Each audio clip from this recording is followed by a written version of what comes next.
ఒకప్పుడు ఒక పెద్ద అడవిలో చిన్న అందమైన సరస్సు ఉండేది. అక్కడ చేపలు, తాబేళ్లు, చాలా రకాల జీవులు సంతోషంగా ఉండేవి. ఆ సరస్సులో టోటో, మోటో అనే 2 తాబేళ్లు ఉండేవి. అవి 2 మంచి స్నేహితులు. వాళ్ళు నీళ్లలో ఈదుతూ, చేపలతో ఆడుకుంటూ, కబుర్లు చెప్పుకుంటూ చాలా కాలంగా అదే సరస్సులో జీవిస్తున్నారు. ఒక సంవత్సరం వర్షాలు పడలేదు. ఎండలు పెరిగిపోయాయి.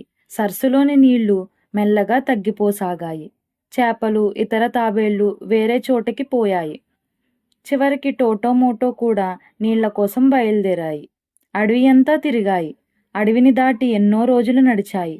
నీళ్లు లేకపోవడంతో ఇద్దరు అలసిపోయి చెట్టు దగ్గర కూర్చుంటారు. ఇంతలో వాళ్ళ దగ్గరగా ఒక పక్షి ఎగురుకుంటూ వస్తుంది. దాని పేరు గుగ్గు. ఎగిరి వచ్చి వాళ్ళ దగ్గర కూర్చుంటుంది. మిత్రులారా, మీరు నీళ్ల కోసం వెతుకుతున్నారా అని అడిగింది గుగ్గు. అవును, ఎక్కడా నీళ్లు కనిపించట్లేదు, చాలా దాహంగా ఉంది అని మోటో బాధగా చెప్పాడు. సాధారణంగా ఎండాకాలంలో ప్రక్కన ఉన్న పొలాల్లో బావులు ఉంటాయి. రండి, అక్కడికి తీసుకుని వెళ్తాను, మీ దాహం తీర్చుకోవచ్చు అంటుంది గుగ్గు. వాళ్ళంతా కలిసి పొలాల్లో వెతకసాగారు.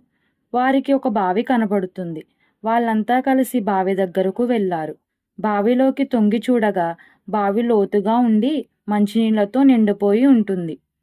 మోటో ఆనందంతో అరిచాడు, టోటో చూడు, నీళ్లు చాలా ఉన్నాయి, దూకుదాం.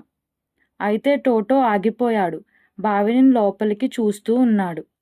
ఇప్పుడు నీళ్లు ఉన్నాయి, కానీ రేపు ఇవి ఎండిపోయిన తర్వాత లోతులో నుంచి బయటకు ఎలా రాగలం అని అంటాడు టోటో.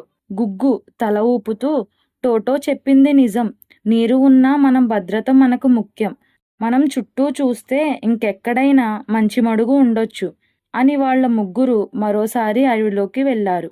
మరొక రోజు ప్రయాణం చేసిన తరువాత ఒక పచ్చటి చిన్నటి మడుగు దొరికింది. చల్లని నీళ్లతో, చెట్ల నీడతో, పచ్చదనంతో ఉంది. వాళ్ళు అక్కడే ఉండిపోయారు.